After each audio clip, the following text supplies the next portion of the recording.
বিধানসভা কেন্দ্রের তৃণমূল কংগ্রেস প্রার্থী শ্রীমতী স্মিতা বক্সিকে আপনারা আশীর্বাদ করুন, রাস্তার ওপর জোড়াফুল চিহ্ন ভোট দিয়ে তার জয়কে সুনিশ্চিত করে তুলুন। আজ এই 27 নম্বর ওয়ার্ড থেকে আমরা আমাদের মাননীয় সাংসদ তথা উত্তর কলকাতা তৃণমূল কংগ্রেসের সভাপতি শ্রী সুদীপ বন্দ্যোপাধ্যায়ের সাথে আমাদের প্রার্থী স্মিতা বক্সিকে পুনরায় নির্বাচিত করুন। আপনারা আমার কাছের মানুষ, কাজের মানুষ শ্রীমতী স্মিতা বক্সিকে আপনারা আশীর্বাদ করুন, রাস্তার ওপর জোড়াফুল চিহ্ন ভোট দিয়ে তার জয়কে সুনিশ্চিত করে তুলুন।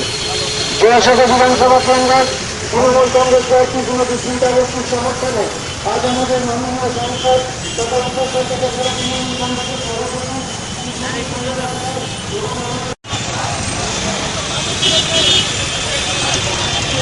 আজকে সমগ্র জোড়াসাঁকো জুড়ে একটাই আওয়াজ, যখন ডাকি তখন পাই।